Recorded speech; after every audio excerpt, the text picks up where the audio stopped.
Oke, selamat malam semuanya. Assalamualaikum warahmatullahi wabarakatuh. Kita mulai tutorialnya. Yang pertama,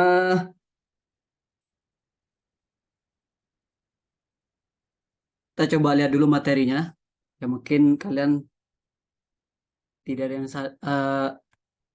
jadi kira-kira materinya, semua materi dari setelah UTS sampai pertemuan terakhir. Ya kira-kira bahasanya semuanya terkait dengan sensor.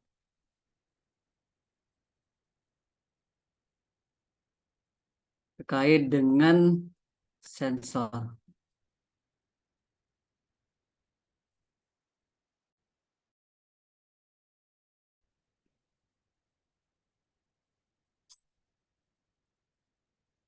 Kalian bisa melihat dari soal-soal tahun-tahun sebelumnya, ya sensornya banyak ya. Ada sensor aliran, sensor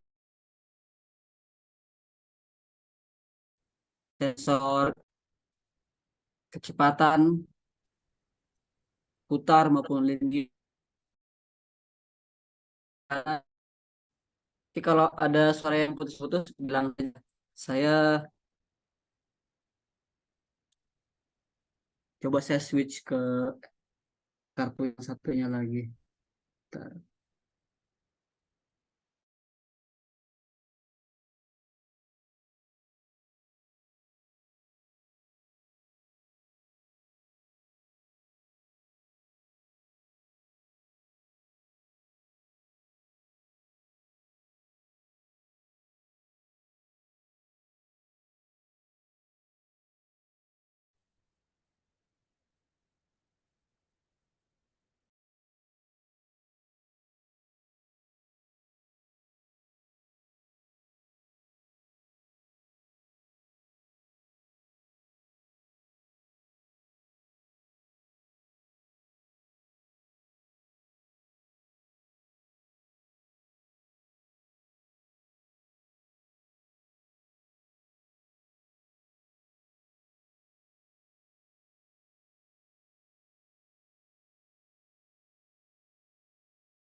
Oke, yang pertama kita diminta untuk menurunkan persamaan hubungan antara kecepatan fluida dengan level atau ketinggian dari merkuri, yaitu Hm.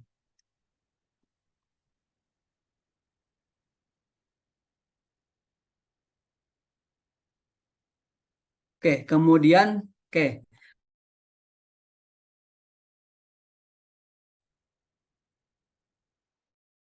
lebih banyak ke pendekatan mekanika fluida ya, tapi mekanika fluidanya mekanika fluida yang dasar. Saya ambil titik A, ini juga titik B. Kita tahu bahwa di mekanika fluida dasar, kita tahu bahwa tekanan segaris satu level, di mana di bawah titik A dan titik B ini fluidanya sudah sama persis, maka pasti tekanan titik A itu sama dengan tekanan titik B. Titik A itu merupakan penjumlahan dari tekanan yang ada di atasnya. Yang pertama, merkuri merkuri setinggi, berarti merkuri M ditambah, kita mau tekanan titik satu. Katakan ini tingginya adalah H saja. H1 gitu ya, H1 berarti di sini adalah rho air dikali G kali H1 ditambah P1. Sedangkan tekanan pada titik B itu berarti di sini adalah tekanan air rho W G H1 ditambah HM ditambah 2.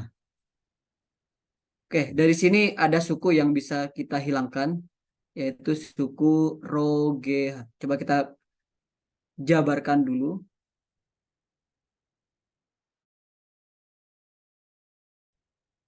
Yang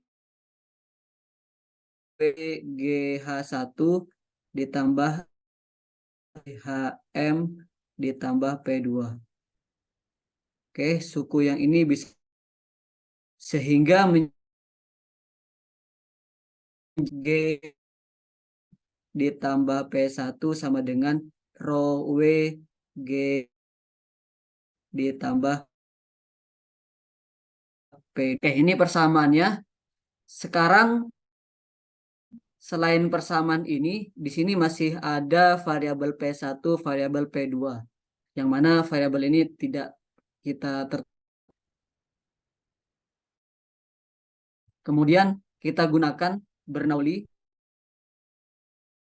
titik 2. Ya, ini sebetulnya bukan bahasan kurteknya. Nanti kita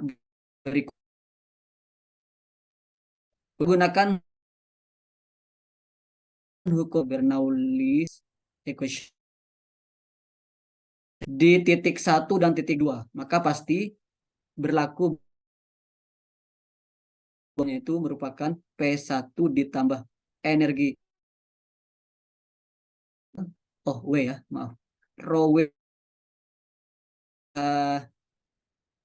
jangan H1 berarti ya. Katakan soalnya titiknya mereka sama nanti sebenarnya. Katakan ya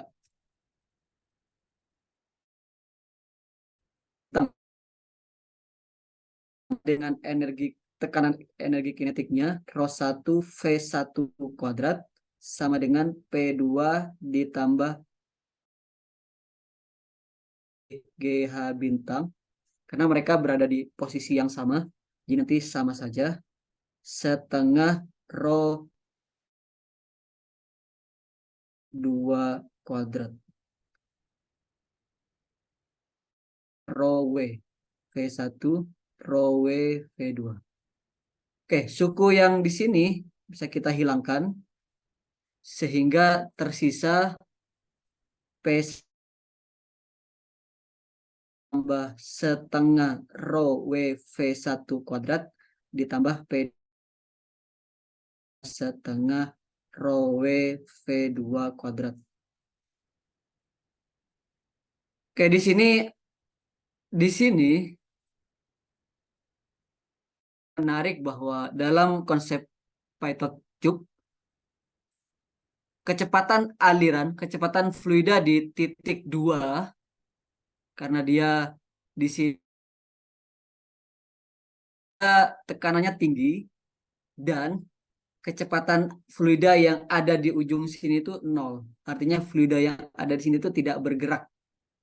Sehingga V2-nya sama dengan 0. Sehingga suku yang telah kita turunkan ini bernilai sama dengan 0. Sehingga persamaannya tersisa P1 ditambah setengah rho WV1 kuadrat sama dengan P2. Kemudian setengah rho WV1 kuadrat, kita tertarik untuk mencari V1, yang mana itu adalah kecepatan alirannya, P2 dikurangi P1. Nah, P2 dikurangi P1 itu diambil dari persamaan sebelumnya yang telah kita turunkan. Ini kita pindahkan ke kanan. Rho M GHM dikurangi rho W GHM sama dengan P2 dikurangi P1. Nah, persamaan ini kita pindahkan, kita substitusikan ke sehingga menjadi setengah rho WV1 kuadrat sama dengan rho M GHM dikurangi rho W GHM. Oke, ada suku yang bisa kita keluarkan. Setengah rho WV1 kuadrat GHM kita bisa keluarkan. Tersisa rho M minus rho water. Oke, setelah itu bisa kita modifikasi sehingga dapat V1 itu sama dengan 2 GHM rho M minus rho W dibagi 2 rho W. Dibagi rho W. Nah, ini bagian yang A, hubungan antara V1 dengan HM demikian. Persamaannya sampai di sini.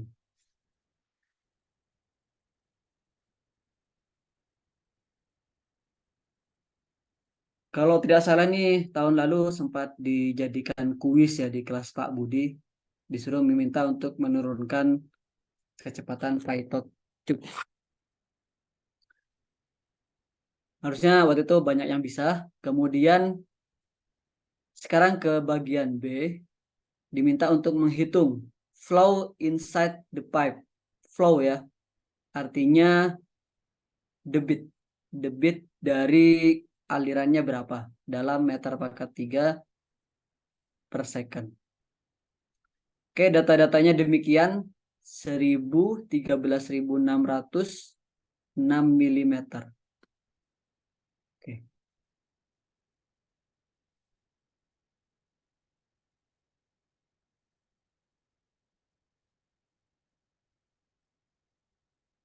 Berarti V1-nya sama dengan akar 2G, G-nya kita ambil 10, kalau mau pakai 9,8 silahkan. HM-nya 6 mili, berarti 0,006, saya ubah ke SI semua. Kemudian rho M-nya 13.600 dikurangi 1000 dibagi 1000.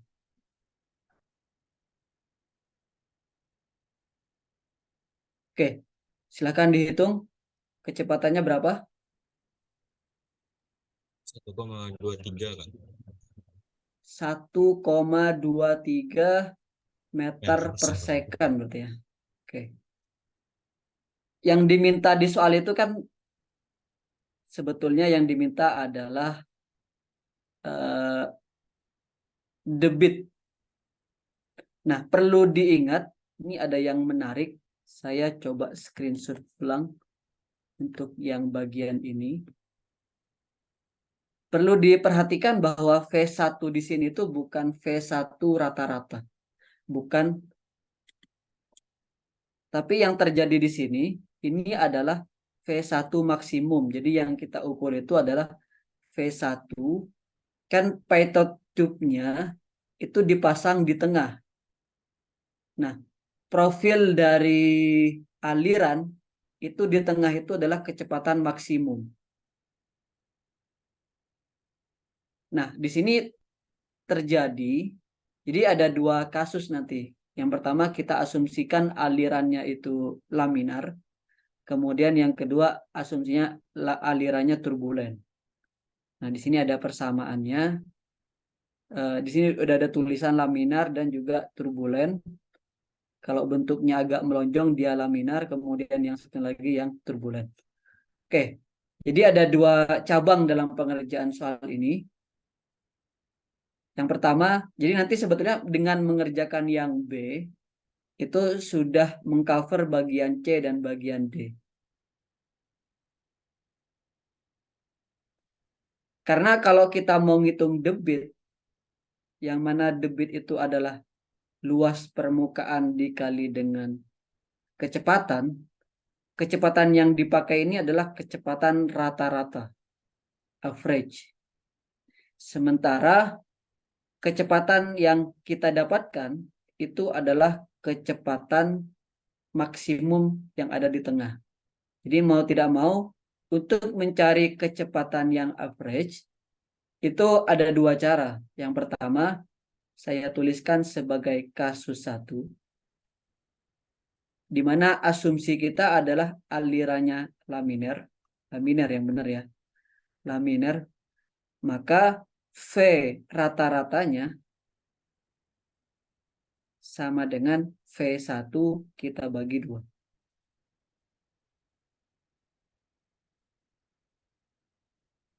Berarti 0,615 ya kira-kira meter per second.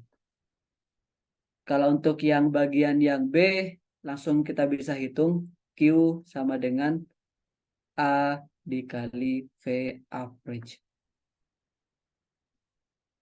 A-nya berapa ya? Tadi saya lupa lihat. Oh, A-nya dikasih diameter, kalian bisa ngitung luasnya. Luasnya adalah pi per 4. Hati-hati itu dalam inci. 0,0254 kuadrat ya. Dikali V average 0,615. Oke, silakan dihitung saja. Sementara asumsi yang kedua, aliran keduanya nanti di sini kasus 2, kita asumsikan bahwa alirannya itu yang terjadi turbulen. Sehingga V average-nya itu V1 dibagi 1,23. Sama ya. 1,23. Jadi kira-kira average-nya itu 1 meter per second. Berarti debitnya adalah A dikali V average pi per 4 D kuadrat. D-nya 0,0254 kuadrat dikali dengan 1. Nah, silakan dihitung.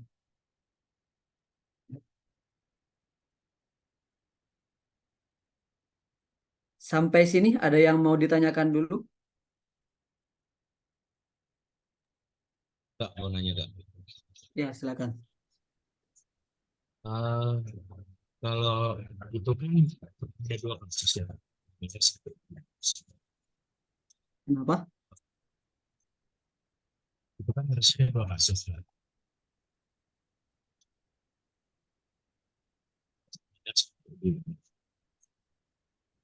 Suaranya Kalau putus-putus. Entah dari saya atau dari Bilal.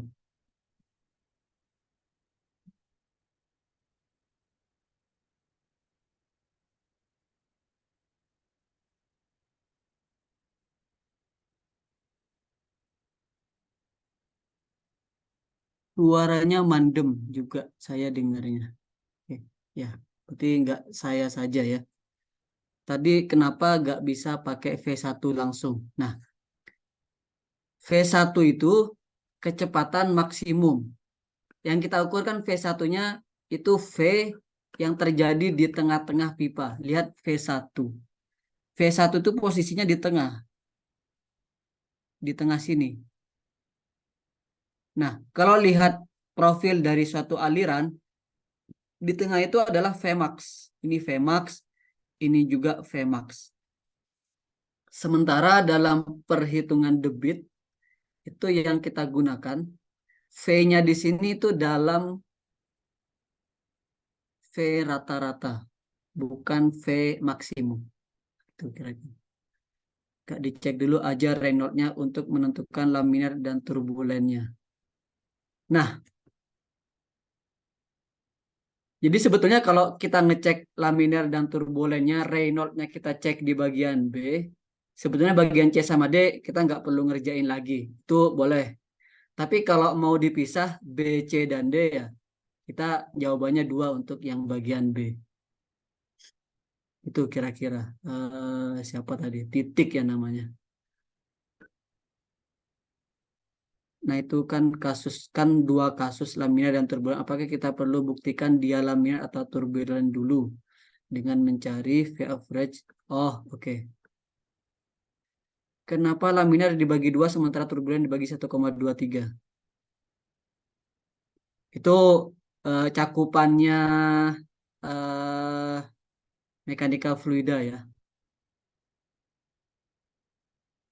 Nah, ini benar nih. Udah ada yang ngerjain. Jadi ternyata kedua kasus itu memenuhi. Nah, berarti ini yang ngedesain soalnya kurang tepat ya. Jadi eh, angkanya dipilihnya tidak pas. Ya, berarti jawabannya ada 2.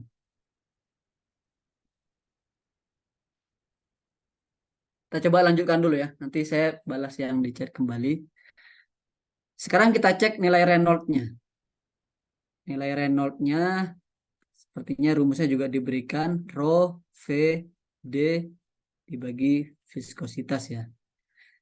Rho-nya ini air ya. Ya, yang mengalirkan air ya. Sementara yang di manometernya itu yang merkuri. Jadi di sini adalah 1000. Misalkan pakai SI biar kalian tidak bingung. V-nya adalah V rata-rata. Jadi yang dipakai adalah 0,615. Kemudian diameternya 0,0254. Saya ubah ke dalam meter. Sementara dynamic viscosity-nya adalah 0,862 ya.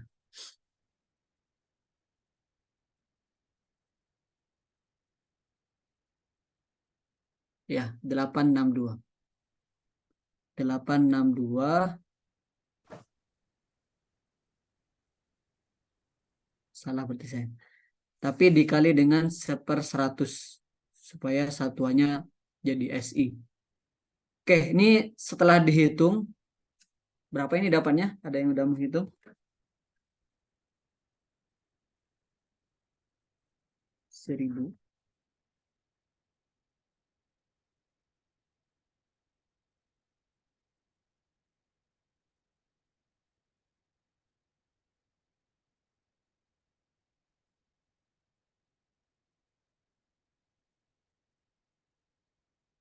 1812 ya. Tak saya salah pembulatan, yang saya dapat 1812. Nah, ini laminar atau turbulen? Batas dia transisi itu di 2000 ya. Kalau saya tidak salah ingat berarti dengan asumsi bahwa alirannya itu laminar, kita dapatkan bilangan Reynolds-nya itu 1812. Berarti asumsi kita benar. Asumsi benar. Berarti kesimpulannya adalah alirannya laminar. Laminar ya. Berarti debitnya ya ini. Debitnya berarti yang bagian ini. Nah, sini silakan dihitung.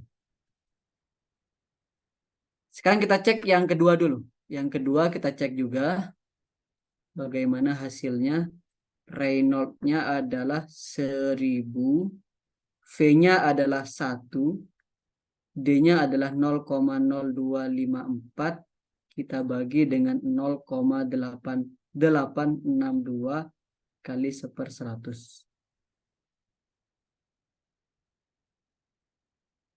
Salah.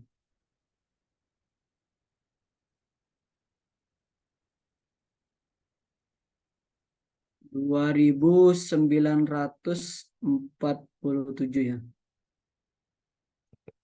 Nah, Reynolds-nya lebih dari 2300. Kesimpulannya adalah alirannya turbulen. Berarti asumsi kita benar. Nah, ini cukup unik ya. Ya, jadi kesimpulannya dua-duanya memenuhi.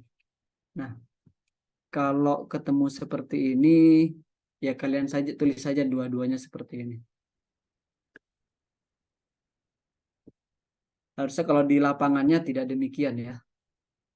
Dia pasti memenuhi salah satu dari laminer atau turbulen. Oke, tadi ada yang nanya kenapa V2-nya 0. Lihat Python tube itu setelah dia gini, setelah fluidanya bergerak terus masuk, fluida yang ada di sini, yang terperangkap ini, air ini, yang di sini, ini tuh diam. Sekelilingnya jalan, sekelilingnya tuh jalan, ini tetap jalan, ini tetap jalan, ini tetap jalan. Tapi yang ada di sini tuh diam, diam, diam, diam. Nah, fluida yang ada di depan atau pintu masuk dari Python tube ini, dia diam. Nah, sehingga V2-nya itu 0 di sini. Kalau yang bentuknya Venturi, nah itu enggak 0 ya. Venturi, tahu ya yang Venturi itu yang ada yang nozzle juga ya. Venturi artinya luasnya itu beda sehingga di sana masih ada terjadi kecepatan. Kalau Python tube itu seolah-olah luasnya di situ tuh 0. Kecil sekali lah, kecil sekali. Cuman kelebihannya kan dia simple, dipasangnya nggak ribet. Nah, berarti kita sudah menjawab bagian C dan juga bagian D sekaligus untuk menjawab yang B. Ya, berarti udah selesai untuk yang nomor 1. Mungkin ada yang mau ditanyakan dulu sebelum pindah ke nomor 2.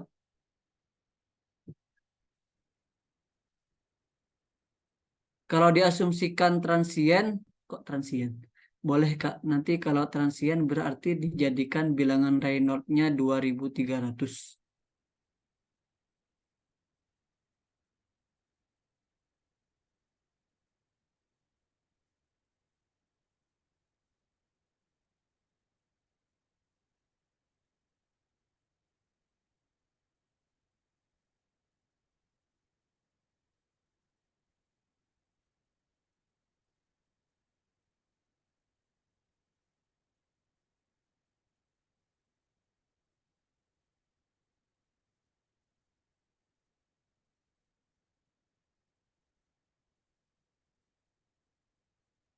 Masalahnya ini, prosedurnya itu bukan Reynolds-nya yang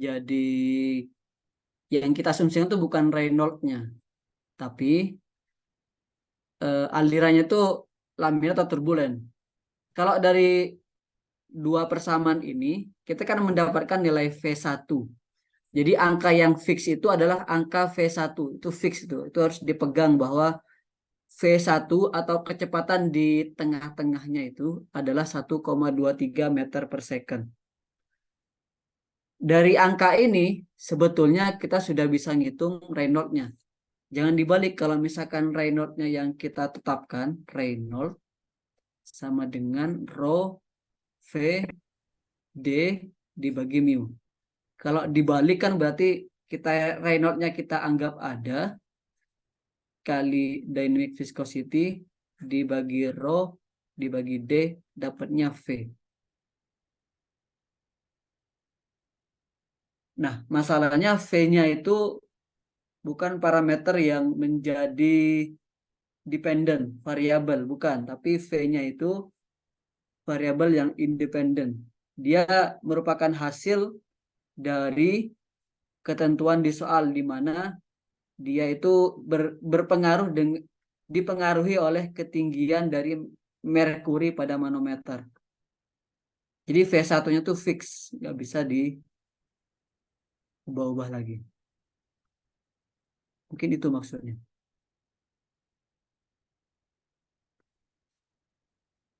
Sensor aliran banyak ya, silakan kalian pelajari semuanya.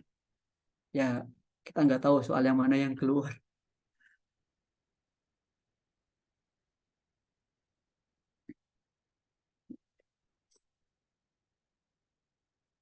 Oke, kalau tidak ada pertanyaan kita bisa lanjut ke soal nomor 2. Sensor, bisa dibilang sensor posisi bisa, kecepatan putar juga bisa.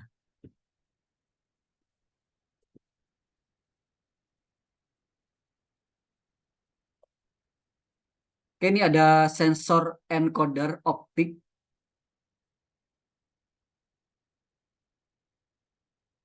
Konfigurasinya demikian.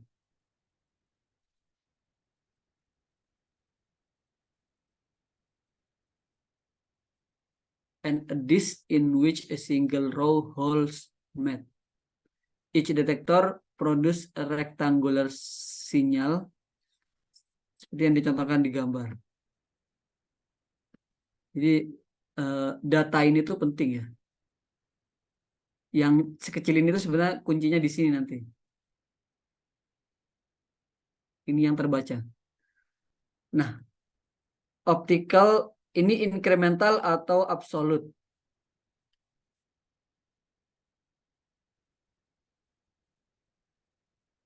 Saya coba singgung sebentar dulu.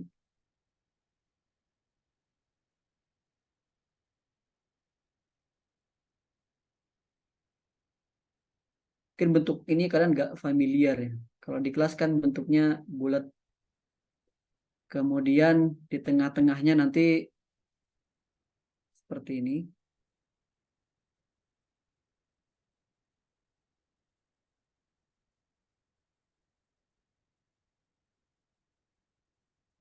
Nah, kalau yang bentuknya seperti ini, dua baris, kadang ada 3 sih. Ada 3, ini adalah incremental. Nah, di soal ini jawabannya adalah incremental. Nah, kalau ditanya bagaimana cara kerjanya, ya dia akan mendeteksi siapa yang kedeteksi duluan dan siapa yang antara A dan B, siapa yang kedetek duluan, siapa yang kedetek belakangan. Kalau incremental kan seperti ini. Kalau absolut, ini yang incremental. Kalau yang absolut, ya sama bentuknya kira-kira, bulat juga. Tapi bisanya dia kaitannya sudah fix dia. Jadi salah satu kelemahan dari incremental encoder yang bisa diantisipasi oleh absolute encoder adalah kalau dayanya mati atau listriknya kita putus, absolut itu tahu posisi dia tuh sekarang ada di mana. Tapi kalau incremental encoder, kalian putus atau baterai kita lepas, kalau kita matikan terus kita nyalakan lagi, dia seperti ke reset. Dia posisinya itu nggak tahu di mana sekarang. Posisi dia sekarang itu dianggapnya nol lagi. Tapi kalau absolut, mau listriknya dimatikan berapa kali pun ketika dinyalakan, dia posisinya jelas di situ. Nanti kalian silakan dilihat materinya kembali. Nah, kalau prinsip kerjanya sebetulnya kan ada yang mengirim sinyal, kemudian ada yang menangkap. Jadi di sini di sini ada yang mengirim, katakan ini dari luar, karena ini udah muncul sinyalnya seperti ini. Ada yang sinyal sebagai pengirim optiknya, ada yang menerima. Nah, yang menerima itu nanti kalau di situ kena dengan aliran dengan yang berlubang, piringan yang berlubang ini yang hitam, maka dia sinyalnya jadi high. Tapi ketika dia kena yang putih, yang tidak berlubang, maka dia jadi low.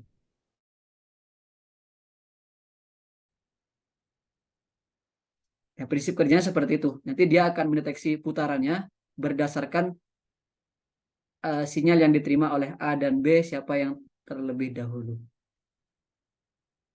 Kalau ditanya kata kuncinya, sebetulnya yang pertama pasti jawabannya, yang A adalah, karena tidak diminta alasnya, incremental encoder. Kalau ditanya cara kerjanya, jawaban kata kuncinya, ya silakan nanti kalimatnya dibangun sendiri. Eh,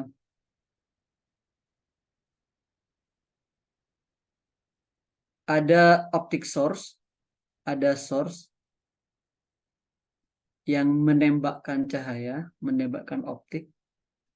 Kemudian optik tersebut diterima. Optiknya diterima.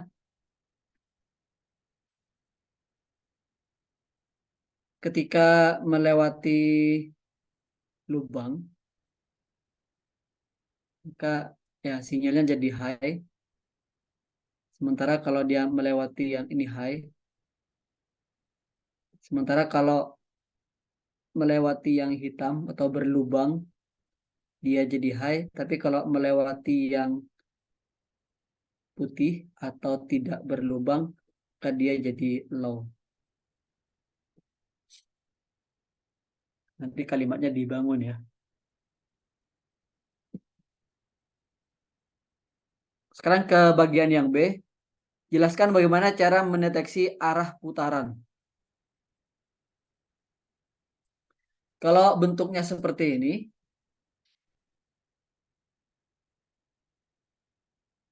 lihat sinyal yang A dan sinyal yang B. Siapa yang kedetek terlebih dahulu?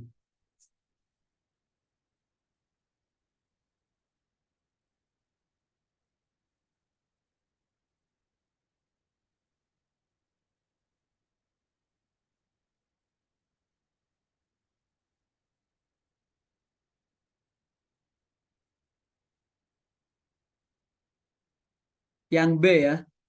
Yang B yang kedetek terlebih dahulu. Lihat sinyalnya. Lihat sinyal yang A dan sinyal yang B. Yang A itu baru di sini. Low, high. Tapi yang B dia sudah setengah jalan duluan. Kira-kira gini. Baru dia low, baru high lagi. Jadi yang kedetek terlebih dahulu yang B, baru yang A. Lihat, yang B itu duluan kedetek ini high, yang bawah ini low. Ini high, ini yang low. Nah, yang kedetek dulu adalah yang B. Artinya B itu kena hitam terlebih dahulu. Nah, mungkin kalau dari gambar ini, gambarnya kadang sedikit membingungkan ya. Kalau B yang kena hitam terlebih dahulu, sedangkan B-nya itu kalau, jadi jawabannya itu clockwise. Bukannya Lebih counter dulu, clockwise, Kak. Kalau misalnya B-nya ada di kiri, berarti harusnya dia ketemu sama sensor cahayanya duluan.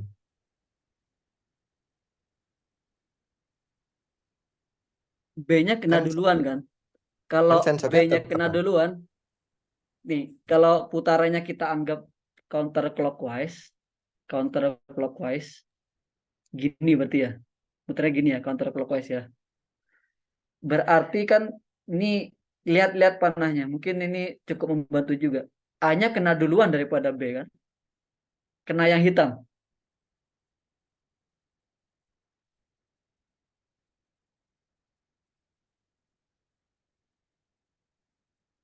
Kalau sumber cahaya Padahal dari kita atas,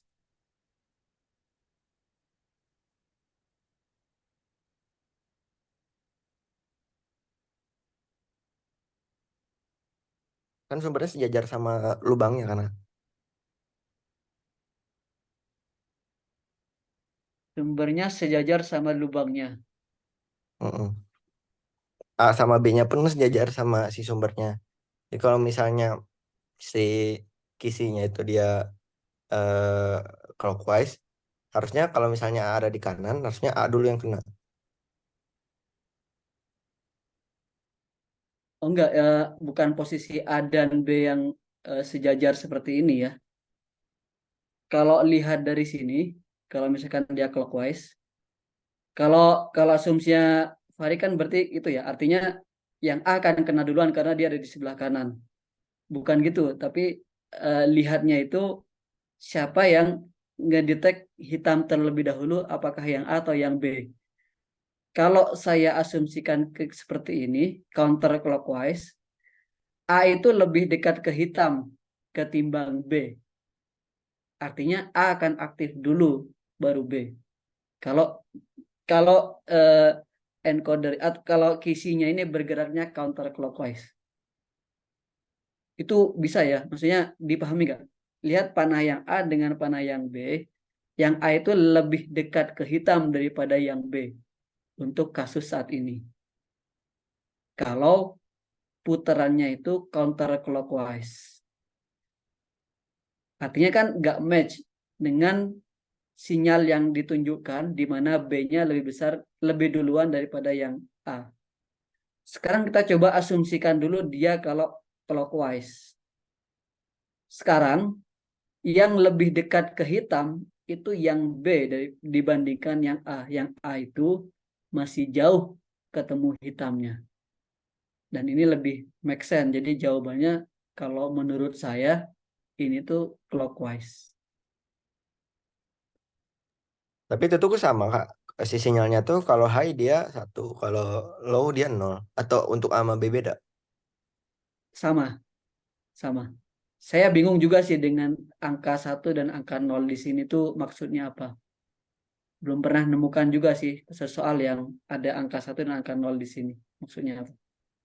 Tapi kalau dia high selalu satu. Sorry, kalau dia high selalu kena yang hitam, kalau kena yang putih dia low. Berarti yang digambar kondisi awal. Nah, lihat sinyalnya tuh ya idealnya selalu dari kiri ya. T-nya itu ya dari 0 sampai tak hingga. Jadi ini tuh jadi acuan dari, ini bacanya dari kiri berarti.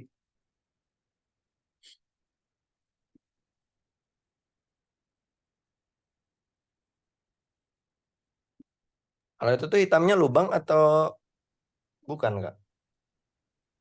Seringkali yang hitam itu yang lubang, kotak gitu sebetulnya.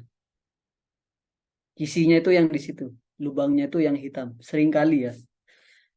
Tapi kalau yang putih saya juga bingung kalau di sini. Harusnya yang hitam yang lubang. Masuk akal ya, maksudnya lebih make sense seperti itu. Kadang gini, ini sebetulnya apa yang diajari di kelas, incremental encoder yang ada di kelas, yang saya gambar di bawah ini kan tampak dari atas gitu ya. Kita nembak dari arah saya nembak ke ke dalam ke dalam bidang, kemudian yang terima dari sana. Tapi kalau yang di soal itu sedikit beda. Dia walaupun dilihat dari atas, dia nembaknya bukan dari bidang dari saya, tapi nembaknya itu sejajar dengan kisi. Ini unik sebetulnya. Jadi incremental yang nembak itu seperti linear, searah gitu dengan putarannya.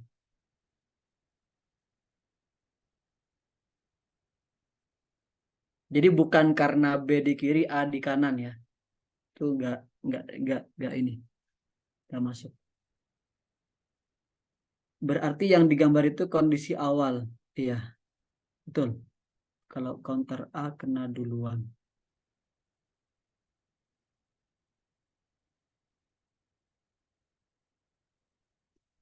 Gimana? Ada yang mau kasih komentar? Kalau masih bingung nanti saya konfirmasi ke dosen besok mungkin ya. Jadi saya sampaikan lewat perwakilannya saja. Jadi kalau kalian terima ya, nah, begini. Karena yang absolut gimana Kak konfigurasinya? Kalau yang absolut, kalau incremental itu seringkali dia cuma punya 2 layer. Layernya seperti ini. Sebenarnya dia ada 3 layer, tapi layer yang ketiga itu dia sebagai referensi homing gitu, tapi seringkali tidak dibahas. Kita cuma tertarik di 2 ini buat menentukan arahnya.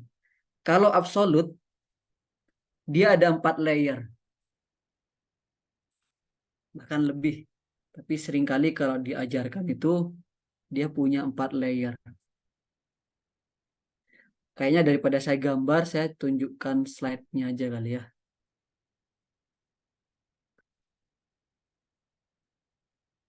Sepertinya encoder. Encoder. Nah, kalau ini yang incremental, ada yang nembak, ada yang terima. Sementara yang absolut itu seperti ini. Jadi dari mau dia mati pun, katakan ketika saya matikan dayanya, posisinya diamnya itu terletak di sini.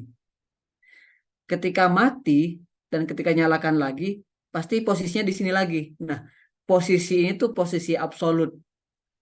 Di sini tuh pasti kira-kira 40-an derajat. Ini kan 45 derajat. Mungkin di sini sudah 50 derajat.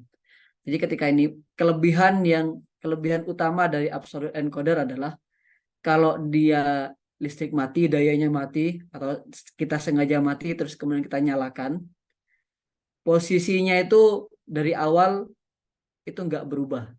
Ya udah, kalau matinya di 50 derajat, ketika kita nyalakan dia di 50 derajat lagi.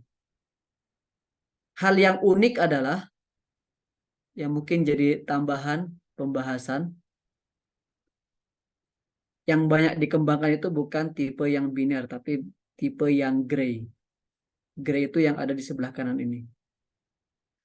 Lihat bahwa setiap kali pindah posisi, katakan posisi 2 ke posisi 3, itu pasti yang berubah itu satu kondisi. Coba lihat ya. Saya bacanya dari bawah.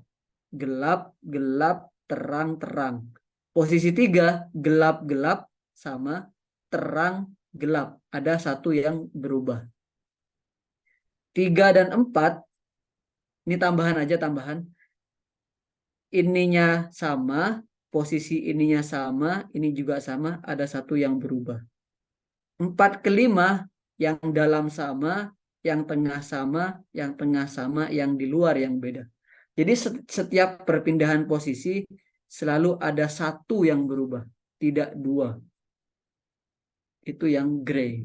Yang sekarang kalau kata Pak Zainal sudah harganya sudah bukan 10 kali lipat lagi, tapi sudah hampir sama.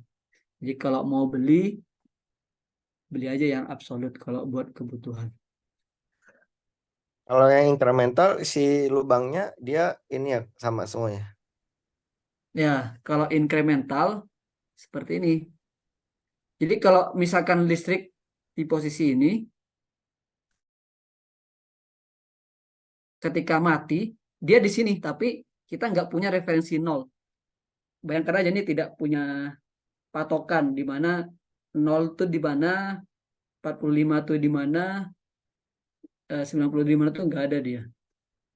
Jadi kalau kita nyalakan lagi, kita biasanya ngeset lagi tuh harus diatur lagi tuh incrementalnya, diatur manual supaya dia ada di sini lagi, yang di tengah ini.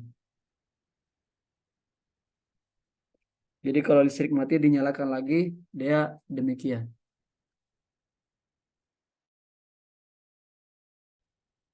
Nah, mungkin ini nanti bisa dijawab yang pertanyaan ketiganya.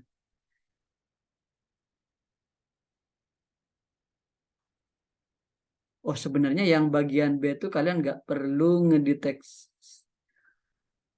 how to detect, cuma menceritakan how to detect. Oh, tapi ya siapa A dan B duluan ya. Oke, yang berikutnya adalah apa kekurangan dari incremental dibandingkan dengan absolut.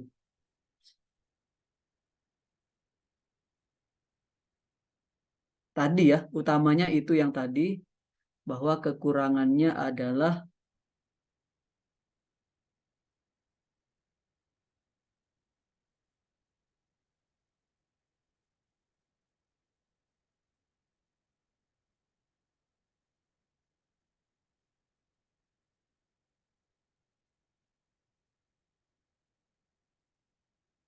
bila listrik mati, bila sumber listrik mati, bila sumber listrik mati,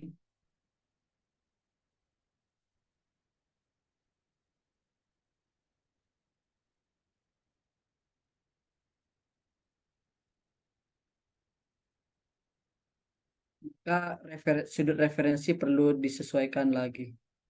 Sudut referensi perlu penyesuaian.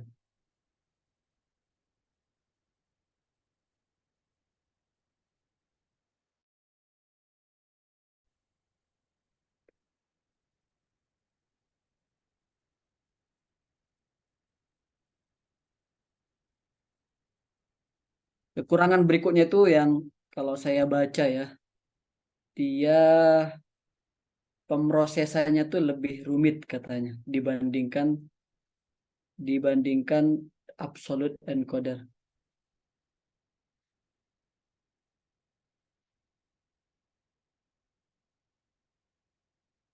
Nah, mungkin itu saja.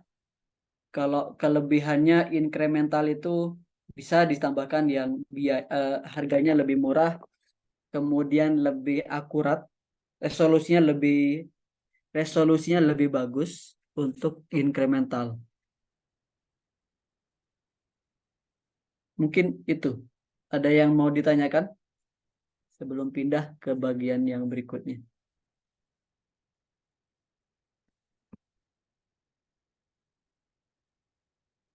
Oke. Yang nomor 3 sebetulnya menurut saya sih tidak sulit ya. Karena kita hanya perlu memahami persamaan yang diberikan. Jadi kalaupun kalian tidak baca konsepnya, kalau punya kemampuan logik matematik bisa memahami soal ini. Kita coba baca dulu soalnya. Sensor kecepatan yang magnet, kemudian dia permanen magnet, ininya magnet. Ketika dia mendeteksi koil, maka timbul tegangan. Jadi ketika ketemu yang ini kan medan magnya lebih tinggi daripada yang ini ya, yang di sini ada giginya. Dia mengukur kecepatan rotasi dari sebuah mesin. Sementara mesin berjalan, koilnya itu menghasilkan tegangan output seperti yang diilustrasikan.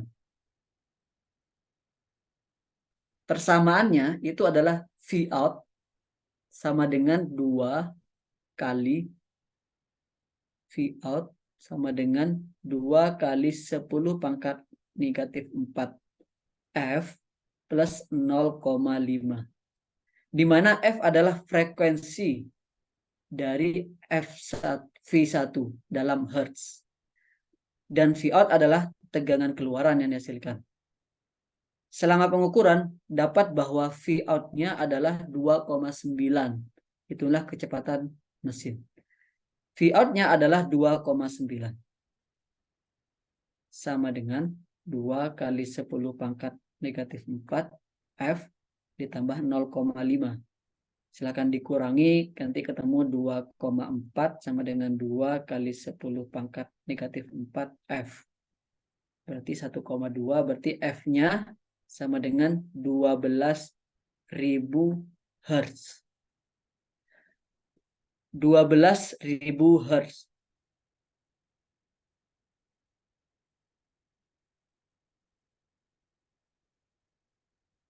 Jadi antar puncak ini,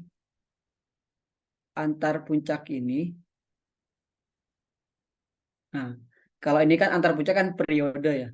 Jadi dalam satu detik ada 12.000 puncak-puncak seperti ini.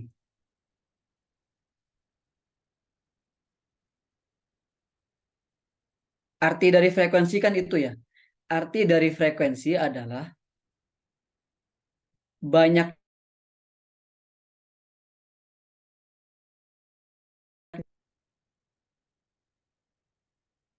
nya.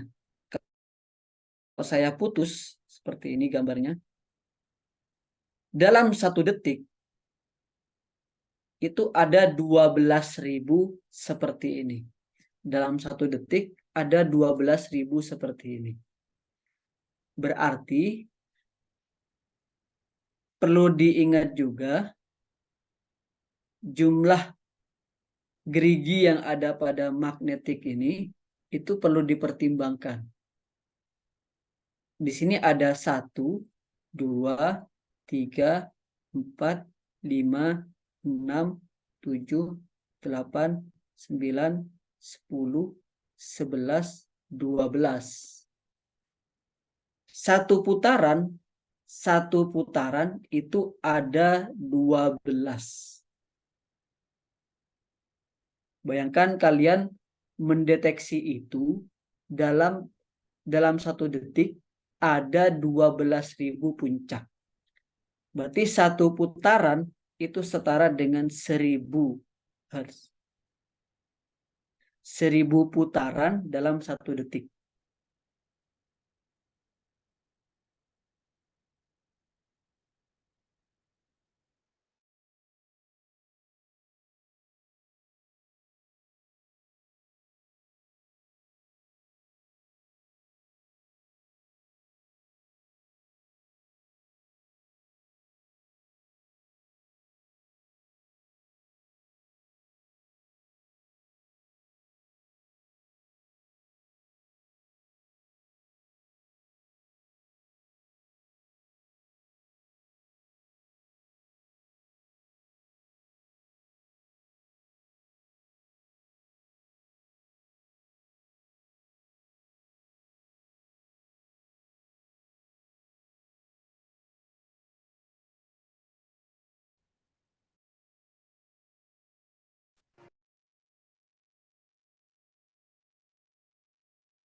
Dalam satu detik ada 12.000 puncak seperti ini. Puncak seperti itu ada 12.000 buah. Padahal 12.000 itu kan berarti dalam satu detik ya. Dalam satu detik ada 12.000 puncak.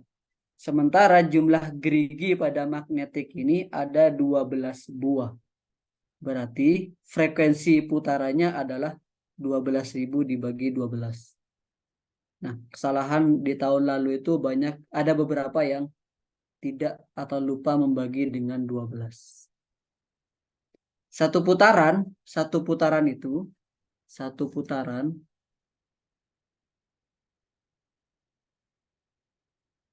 timbul 12 buah puncak.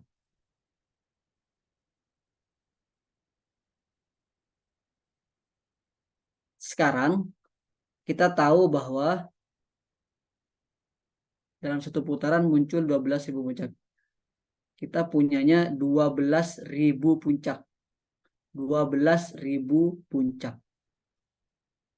Berarti kan dia sebetulnya memutar sebanyak 1.000.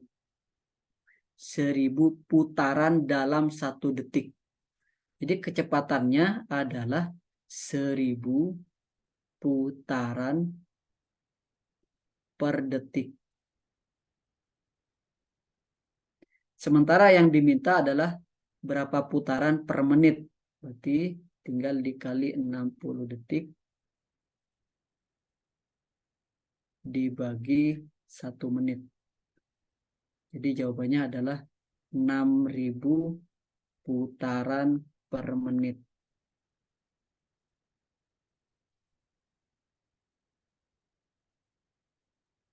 Ya sebetulnya kalau kalian 12.000 dikali langsung 60 salah ya. Jadi magnetiknya perlu jumlah gigi pada magnetiknya itu perlu dipertimbangkan. Oke, ada yang mau ditanyakan? Oke. 60.000. Oh iya benar, 60.000. Terima kasih. 60.000 RPM.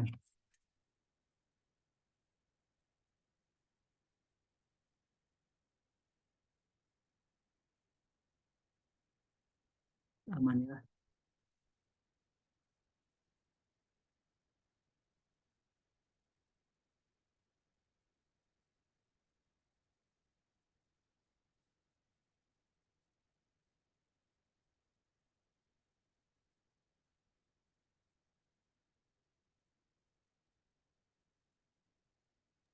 Sorry, Kak, may I ask regarding the previous question? Oke. My internet cut off a little bit. How did you get one putaran equals 12? What is that? 12 peaks, I think. What was it? Yeah, 12 peaks. Where did you get that from?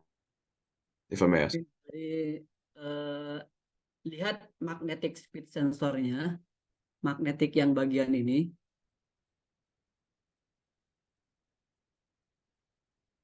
Kok nggak bisa pilih yang merah ya? Wait.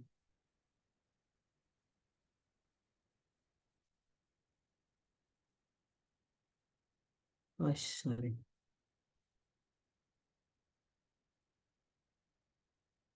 Nah, taunya itu dari lihat magnetiknya ini, dia punya 12 buah gigi. 2, 3, 4, 5, 6, 7, 8, 9, 10, 11, 12. Nah, itu dari situ angka 12-nya. Kenapa saya menduga demikian? Karena dilihat dari sini. Jadi magnet yang di sini ini kan cuma sebentar. Kemudian di sini ada medan magnet juga, tentunya lebih kecil dari yang seharusnya. Makanya sinyal yang terbaca itu bentuknya demikian. Dia ada offset ke atas yang sebetulnya udah ada nilainya. Tapi ketika ketemu dengan gigi yang ini, maka tegangan yang dihasilkan, tegangan elektromagnetik yang dihasilkan itu jadi lebih besar. Jadi puncaknya kira-kira seperti ini. Nah, Okay, thank besar you so much. atau ya sama-sama. Jadi banyaknya puncaknya itu berasal dari banyaknya gigi pada magnetik ini. Karena banyaknya 12, berarti satu putaran setara dengan 12 buah pik. Okay, okay, thank you so much. Ya. Oke, berikutnya adalah terkait dengan sensor temperatur. Kalau di ya sensor temperatur ada banyak ya yang dibahas, ada LTD, termokouple, termistor.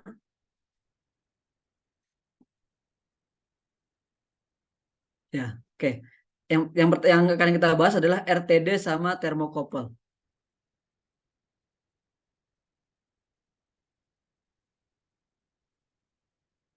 RTD. Mungkin kita coba sebelum kita ke kelebihannya kali ya.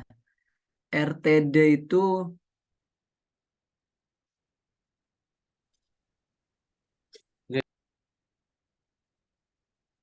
kan resistif temperatur dependence. Dia adalah material yang kalau temperaturnya naik, nilai resistansinya itu juga naik. Jadi dia kira-kira seperti ini. Sementara kalau termokouple yang gambarnya itu ada di bawahnya, dia ada dua material tertentu yang kalau menerima temperatur yang berbeda, T1 dengan T2, maka timbul tegangan akibat perbedaan deret volta. Ya, dari sana ya. Itu yang membedakan. Nah, kelebihan dan kekurangannya. Nah, lebih tepatnya kalian bisa baca di slide-nya Pak Zainal. Di sini sudah lengkap.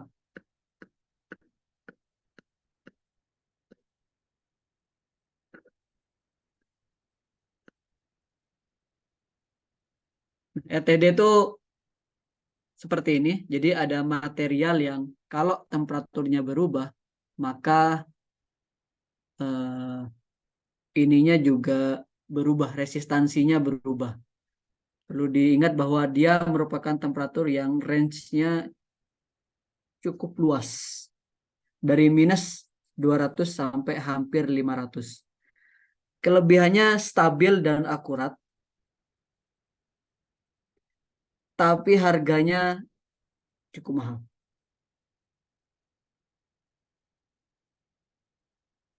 Nah, cuman dia ini ya, range-nya cukup besar, jadi bagus dia. Dan perlu di-highlight juga adalah dia membutuhkan catu daya eksternal, yaitu current source. Kenapa? Karena kita seolah-olah punya material, kalau kalian tahu strain gauge dulu ya, kira-kira seperti itu. Jadi material ini tuh nilai resistansinya itu berubah seiring dengan kenaikan temperatur. Nah, jadi kita perlu current source. Kita kasih arus. Nah, nanti kita lihat tegangannya seperti apa. Jadi diingat bahwa kekurangannya adalah mahal dan juga butuh catu daya eksternal. Sementara termokopel yang menjadi kelebihannya adalah dia tidak perlu catu daya eksternal karena dia sendiri langsung menghasilkan tegangan karena ada perbedaan deret volta pada kedua materialnya. Jadi kelebihan yang di highlight biasanya adalah dia tidak perlu catu daya eksternal. Nah, ini tambahannya adalah simple. Mungkin kalau inexpensive oke. Nah, kalau kekurangannya, kalau kalian ingat deret volta lagi, gambar dari termokopel, selalu di sini ada, oke ini material A dan material B. Di sini ada T1 yang mau kita ukur. Kita harus punya T referensi di sini. Nah, ini selalu needs a reference point.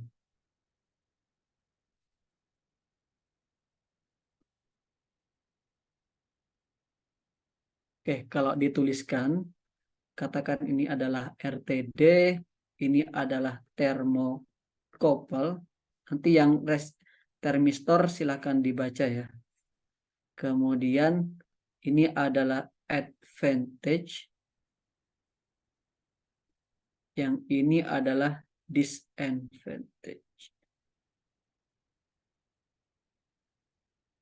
Tadi ini mahal. Perlu daya dari luar. Perlu sumber listrik dari luar.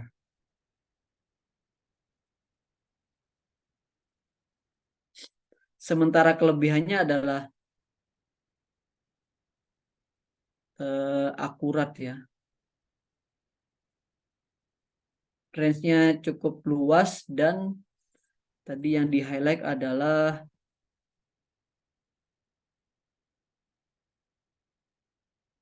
salah satunya adalah resistansinya tuh linear. Perubahan resistansi terhadap temperatur itu linear katanya. Itu menjadi kelebihan buat ini.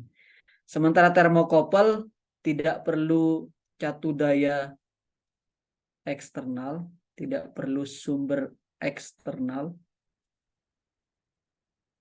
Kemudian yang di highlight juga harga boleh murah tapi simple. Tapi yang di highlight disadvantage-nya adalah dia perlu referensi, titik referensi.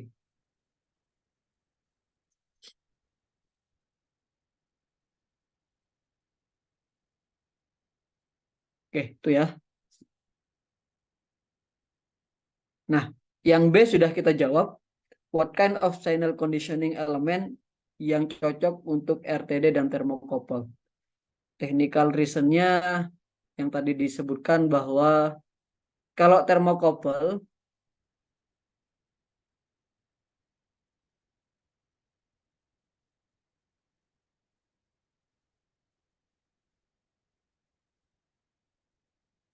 tidak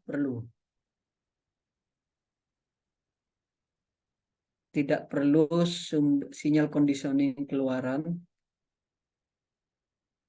Paling kalaupun perlu kita pakai power amplifier saja untuk menaikkan tegangannya. Karena seringkali keluarannya ordenya itu masih milivolt. Tidak perlu sinyal conditioning tambahan. Karena tegangan yang dihasilkan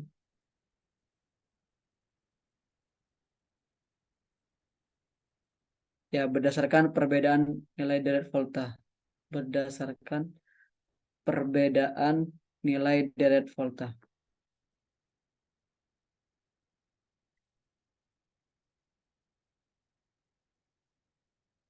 Sementara RTD dia perlu current source.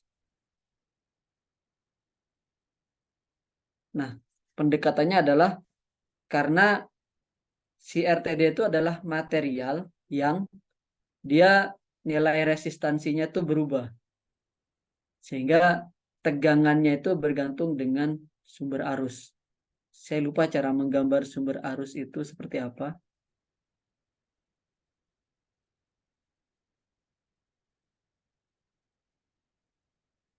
Coba kita ini ya. Sumber arus.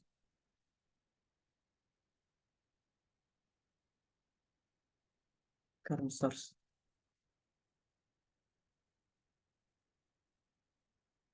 Oh ya, panahnya bukan ke samping ternyata. Panahnya ke atas, salah sebetulnya. Ini ke sini. Nah, ini yang kita ukur adalah tegangannya. Nah, technical reasonnya kira-kira begini. Cukup.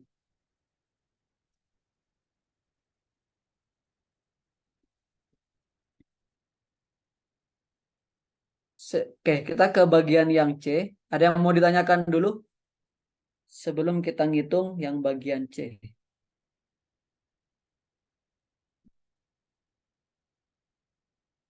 Oke, kita yang bagian C ini menghitung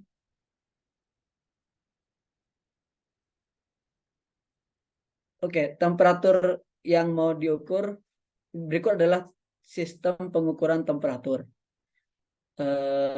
Pakai thermocouple T, kemudian di referensinya tuh kalian T-nya itu perlu dicari menggunakan sensor LM35. Di mana sensitivitasnya adalah 8 milivolt per derajat Celcius. Oke, kemudian, nah VG-nya yang terbaca di termokopelnya adalah 15,2 milivolt. Dan voltage from LM35-nya adalah 160 milivolt. Jangan langsung dijumlahkan ya. Kenapa? Karena itu dua barang yang berbeda. Yang satu itu adalah LM35, yang satu adalah thermocouple. Calculate the measure temperature TM. Nah, thermocouple LM35-nya ini berguna untuk mencari temperatur referensi. Nah, Yang dibaca oleh LM35 adalah 160 milivolt. Bayangkan kalian punya sensor LM35 yang sensitivitasnya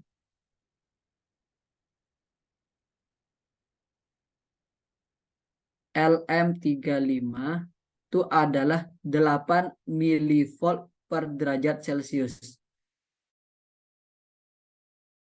Cara memahaminya adalah 1 derajat Celcius itu setara dengan 8 milivolt. Jadi kalau ruangan saya 1 derajat Celcius, maka yang terbaca di LM35 adalah 8 milivolt. Sekarang yang terbaca itu adalah 160 milivolt. Kalian bisa menduga bahwa ya kira-kira temperatur referensinya adalah 160 milivolt dibagi 8 milivolt per derajat Celcius. Jadi temperatur referensinya adalah 20 derajat Celcius.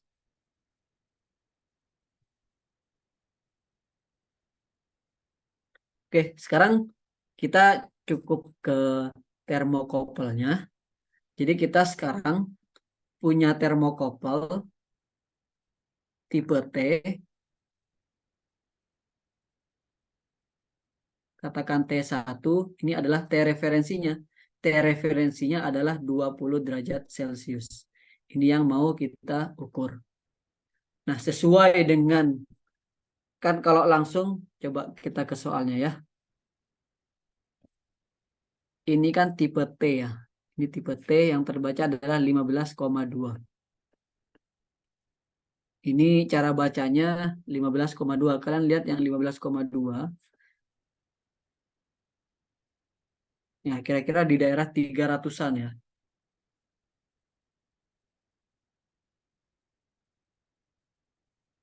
Nah, tapi kita nggak bisa langsung baca. Kenapa? Angka yang ada di sini, ini tuh terhadap referensi sama dengan 0 derajat Celcius.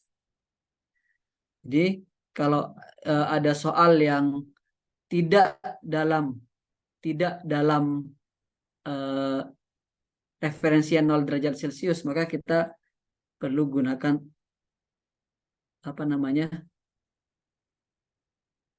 hukum termokopel. Jadi kita buat seperti ini.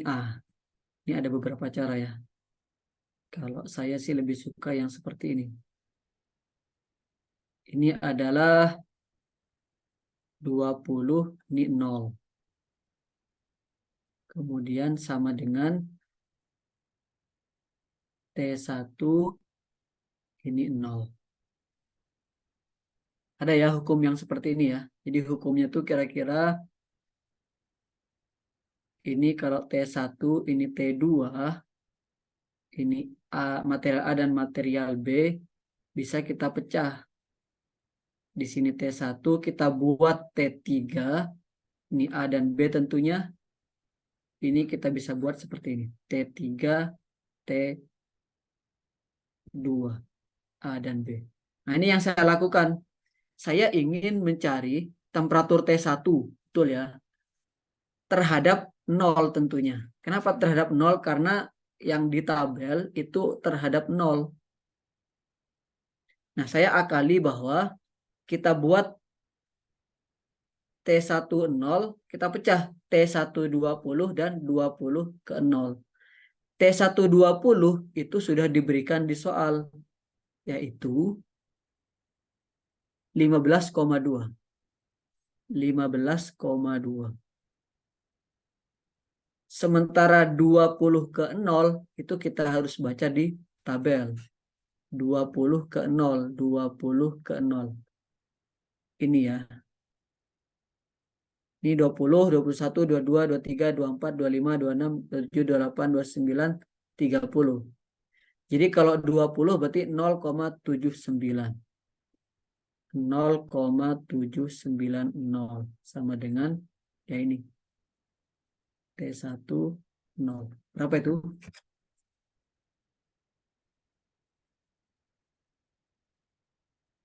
(15,99).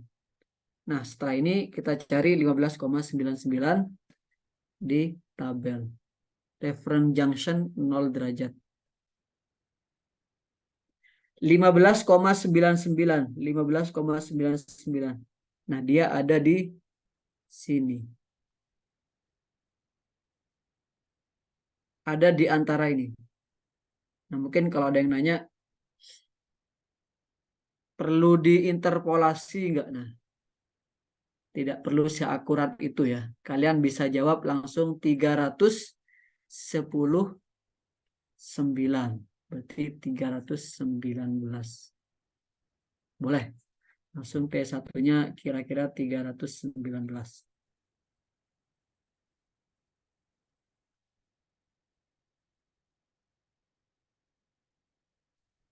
Ya, di lapangan kalian juga tidak perlu sampai sekian.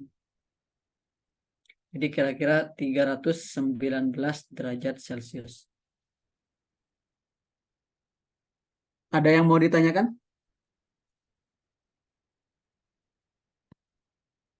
Kak, mau nanya Kak, kalau misalnya kita buat apa kayak signal connection yang buat ini sebenarnya bisa di mux gitu nggak sih? Ditambahin gitu.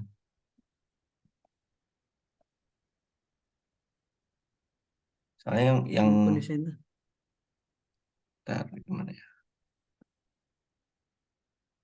Jadi apa si nilai tegangan dari yang termokopel sama yang di Ya. LM35 itu kalau dalam bentuk rangkaian elektriknya itu kayak gimana gitu kan? Jadi salah satu, oh kalau dijadikan satu barang gitu ya. Ya,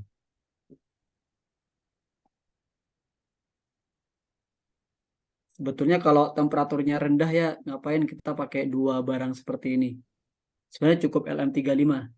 LM35 itu murah, eh, murah sekali karena kalian sudah melakukan praktikum juga ya. LM35 kalau di MUX sinyal conditioningnya ya sebetul. Oke, oke. Eh, Sebetulnya akan perlu mikroprosesor pastinya untuk mengolah. Jadi nanti kalau di bayangan saya ya, jadi kan kita punya termokopel seperti ini. Kemudian di sini dipasangi sensor LM35. Nah, bacaannya itu masuk ke microcontroller,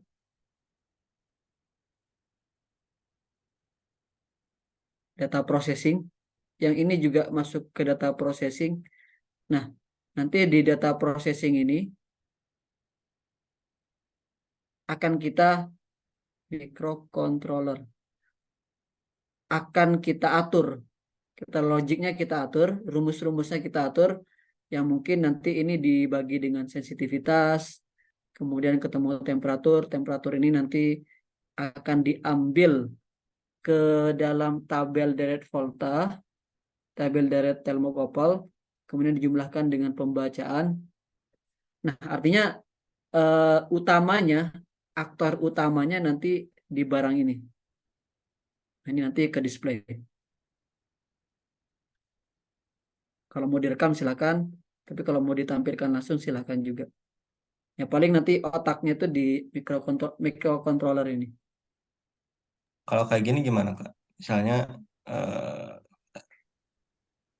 misalnya ini ada termokopel nih Kak. Hmm. Yang termokopel dia keluarannya ada dua gini. Terus kalau misalnya ntar gimana ya? Misalnya kita tambahin ini misalnya gitu. Gini, gini, eh, gini. Terus ya terus yang di sini dari LM35-nya gitu.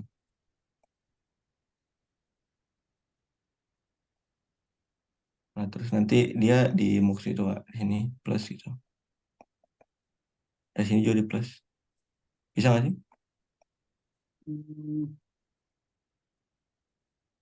bisa aja, tapi kan termokopel itu pembacaannya itu kaitannya sama tabel ya. Kecuali kalau kamu bisa mencari hubungan setiap angka temperatur yang ada di sini itu berkaitan dengan tegangan tertentu. Jadi kalau kamu bisa mencari hubungannya, tapi kalau saya rasa sih kalau dibikin tabel seperti ini, seperti tabel termo, artinya itu sebetulnya nggak ada hubungan secara matematis yang bisa diturunkan. Jadi kalau kalau yang digambarkan Farik tadi, itu sebetulnya artinya ada hubungan matematis. Kalau ada hubungan matematis, itu sah rangkaian analog yang dilakukan tadi.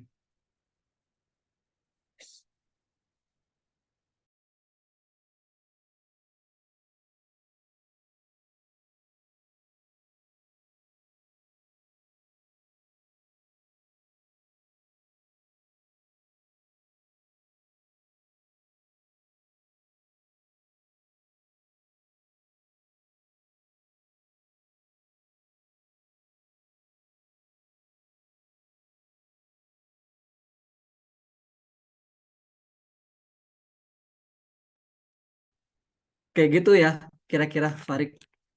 Tapi si Kalau alam ada 35 hubungannya, ini apa yang keluarannya volt kan Kak? ya volt, milivolt ya.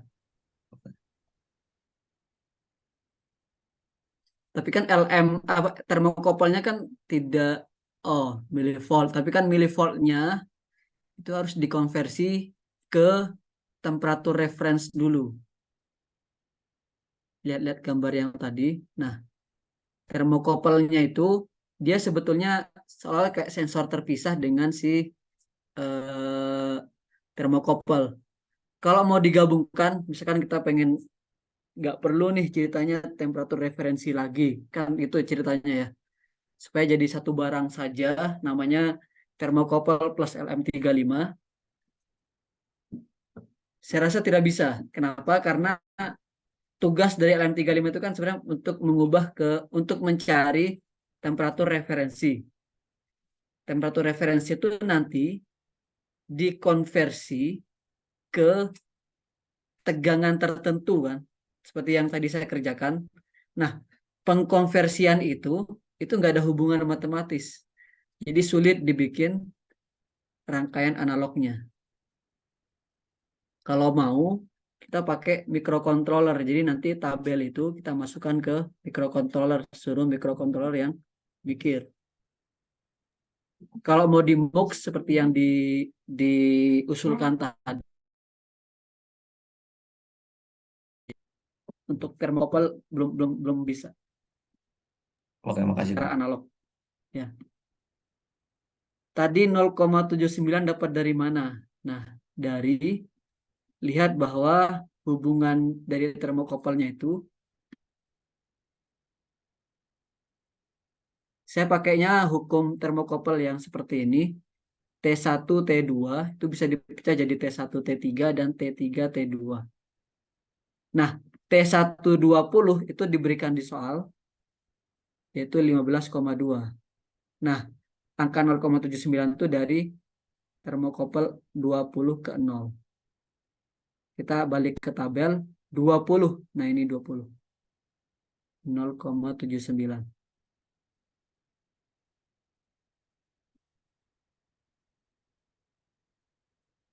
Oke ya. Oke, kita ke nomor terakhir, nomor 5. Tapi ada 2 soal ya. Nah,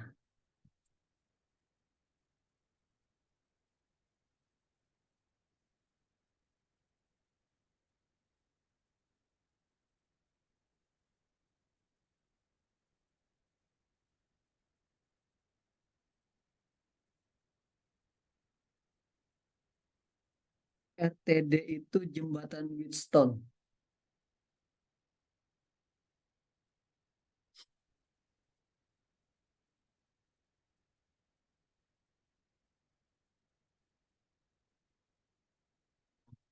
RTD jembatan Wheatstone. Bisa aja sih, jembatan Wheatstone juga bisa.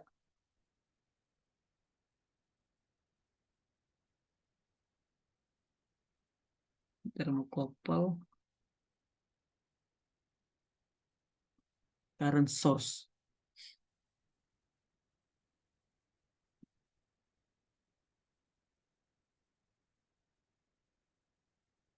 Bisa juga dibuat jembatan Wheatstone. Coba kita Google ya. Signal conditioning of RTD. Current excitation.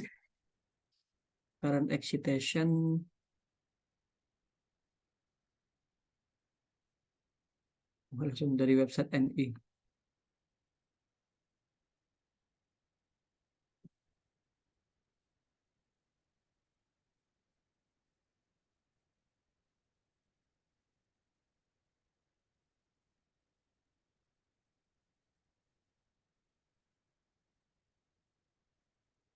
Wheatstone Bridge bisa, betul. Kemudian current source-nya. Yang saya gambar terlalu sederhana berarti current source-nya. Di sini munculnya rangkaian op-amp semua ini.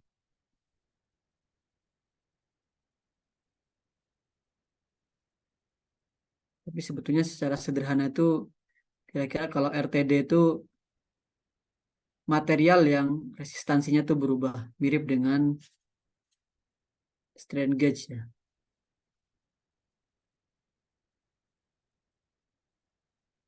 Oke, sepertinya lebih ke strain gauge ya.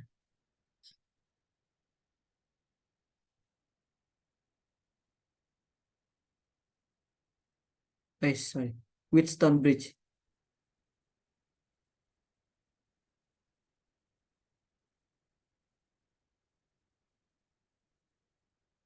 Oke, thank you. Sempat tadi. Raihan.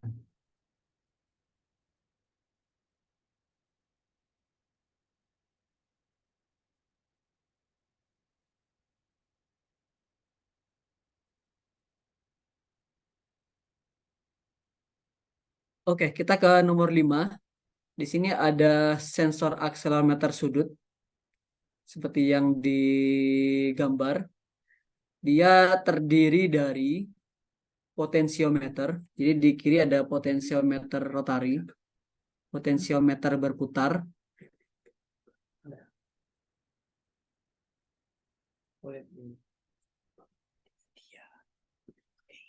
Ini ada rotary potensiometer, di mana tegangan yang kita berikan adalah 24 volt. Potensiometernya itu menyebar posisinya dari 0 sampai 180 derajat. Yang mana outputnya itu dari 0 sampai 24 volt.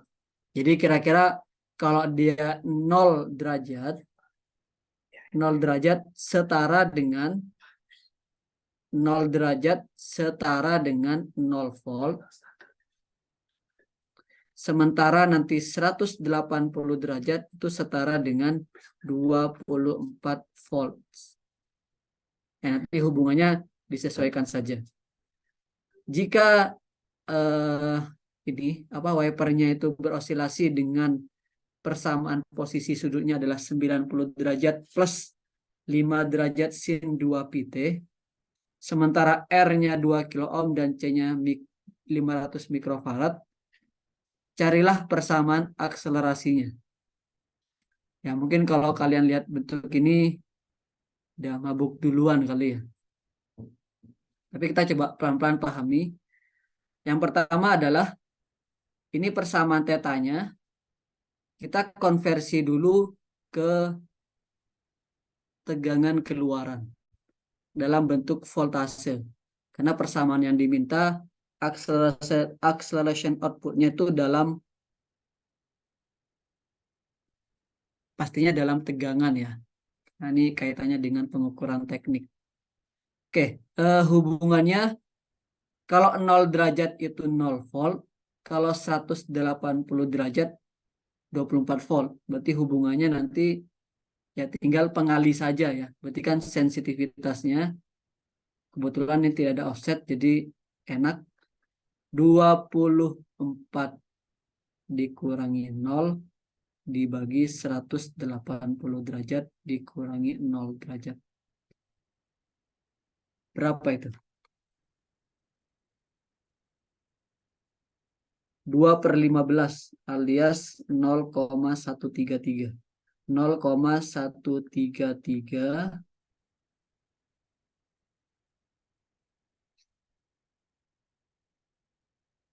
volt per derajat. Nah, derajatnya gini ya. Ya, derajatnya gitu ya. Belum pernah saya nulis derajat. Sebenarnya kalau mau aman ya diubah ke radian dulu. Cuman ya repot ya. Per radian yang benar tuh nanti. Oke, kita konversi dari persamaan theta di mana dia adalah 90 derajat plus 5 derajat sin 2 pt. Jadi keluaran tegangan untuk theta ya. Inilah. Berarti kan 0,33 dikali 90. 2/15 dikali dengan 90. Jadi nanti 12 plus bener ya? 2/15 dikali 5. Ya, 2/3. 0,67 sin 2 pt. Ini dalam satuan volt. Jadi dia beroscilasinya nanti di sekitar 12 volt atau di sekitar 90 derajat. Jadi di tengah-tengah dia. Oke, yang tujuan akhirnya tuh sebetulnya kita tuh masih di sini. Tujuan akhirnya tuh di sini. Di sini nanti. Akselerasi. Kita melewati 2 buah op-amp.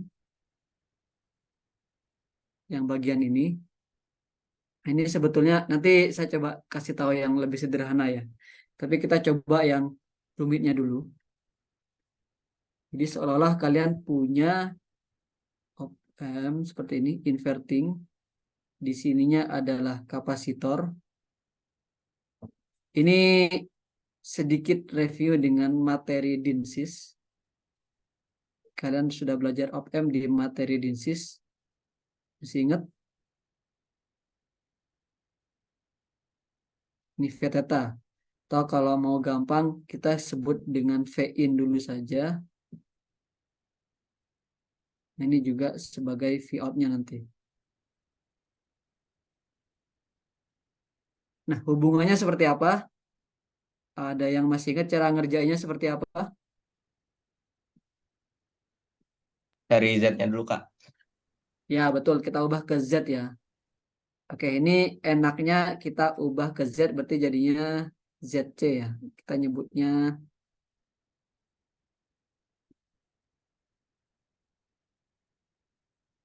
katakan ini Z1. Ini Z2.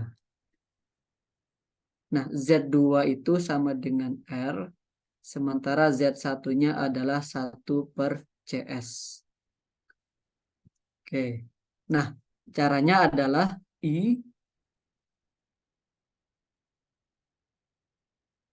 arus yang mengalir dari V-in menuju op-amp itu sama dengan arus yang mengalir melewati Z2. Kenapa? Karena hambatan yang impedansi yang ada di OM itu cukup besar. Jadi arus yang mau masuk ke OM itu seolah jadi 0. Jadi dengan kata lain semua arus yang masuk ke sini nanti sama dengan arus yang ke sini. Nah, I1 sama dengan I2. Kemudian I1-nya adalah V-in dikurangi 0 dibagi Z1. Z1-nya adalah 1 dibagi CS sama dengan 0 dikurangi V-out dibagi R. Setelah kita proses, ketemu R dibagi 1/CS Masih ingat ya bahwa hubungannya biasanya dinyatakan dalam output dibagi input. Jadi V out dibagi V in itu adalah minus RCS. Kita masukkan aja angkanya karena angkanya dibuat cukup bagus, 2000. Sementara yang ini adalah 500 mikrofarad.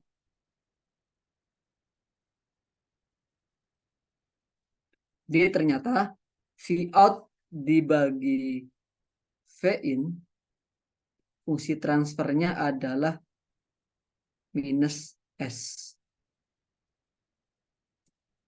Nah, ini saya disalahin ya. Ini S, ini dalam fungsi S. Atau kalau mau dinyatakan dalam fungsi transfer, GS-nya itu adalah minus S.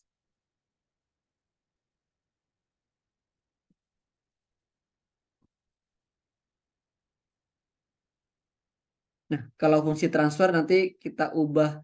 Lihat bahwa inputnya itu berupa sinyal sinusoidal. Kalau kalian masih ingat, kita pernah belajar yang namanya fungsi respon frekuensi, yaitu GJ omega, di mana S-nya sama dengan J omega. Sehingga ini sama dengan minus J omega. Sehingga amplitudenya itu adalah omega, karena besaran dari minus J omega adalah omega itu sendiri. Sementara sudut fasanya arkus tangen dari minus omega dibagi 0. Berapa? 90 derajat ya.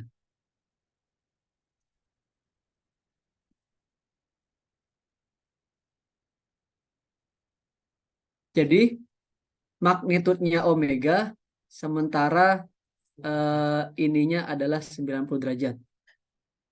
Nah, yang masuk itu adalah V theta-nya itu adalah 12 ditambah 0,67 sin ini. 12 itu kan adalah sinyal dengan frekuensi 0 ya sebetulnya. Bukannya minus 90. Oh ya, karena negatif jadi X-nya positif, Y-nya negatif, minus 90. Ya, terima kasih. Tuh. Jadi nanti kalau inputnya, ini sebagai contoh saja,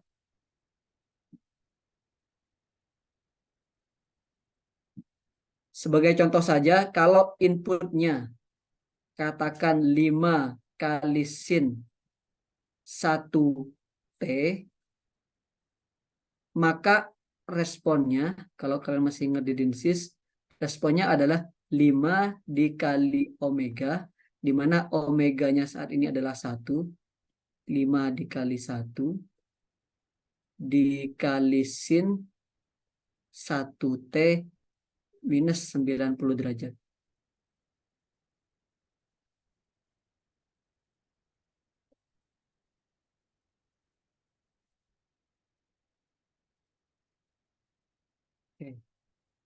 Nah, berhubung dari sini, kita kalau inputnya seperti ini,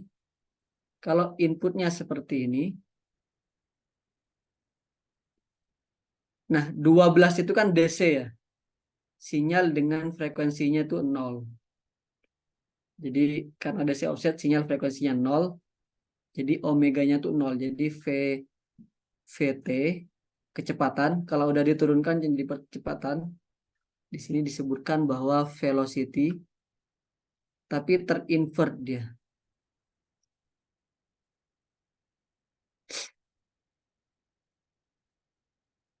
Berarti 12 dikali 0 hilang, tersisa 0,67 dikali omega. Omeganya adalah 2pi. Sin 2pt dikurangi 90 derajat.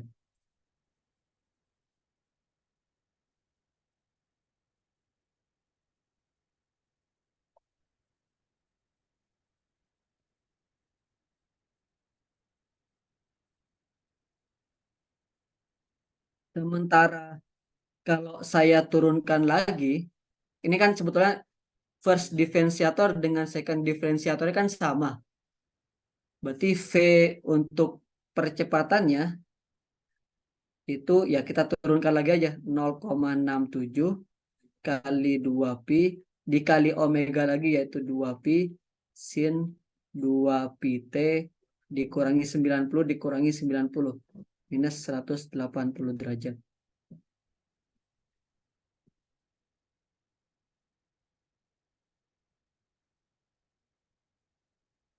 Nah, sebetulnya ada yang lebih singkat ya.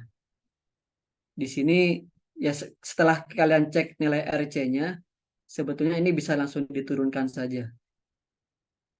Turunan dari V theta T yang mana 12 plus 0,67 sin 2 pi T, turunannya adalah V VT. Itu bukannya V kecepatannya negatif ya?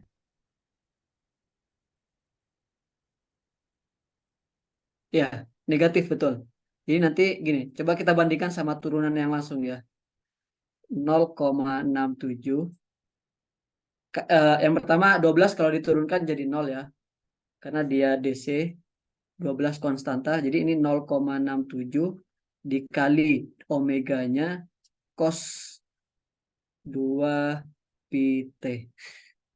Cos 2 pi T kan sebetulnya 0,67 kali 2 pi sin 2 pi T plus 90 derajat kan sebetulnya ini ya.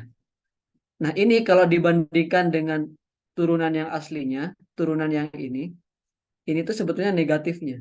Ini sebetulnya VVT minus 0,67 kali 2 pi sin 2 pi T sebentar plus 90 derajat. Jadi dia kalau kita mau turunin langsung itu sebetulnya yang ini tuh harus ditambah negatif karena dia terinverting. Jadi negatifnya itu sudah di-include dalam persamaan sinus ini. Jadi sinusnya itu udah muncul di sini. Kalau mau tidak pakai sinus, kalau mau pakai sinus di depan, maka yang di sini tuh plus 90 derajat. Itu kira-kira.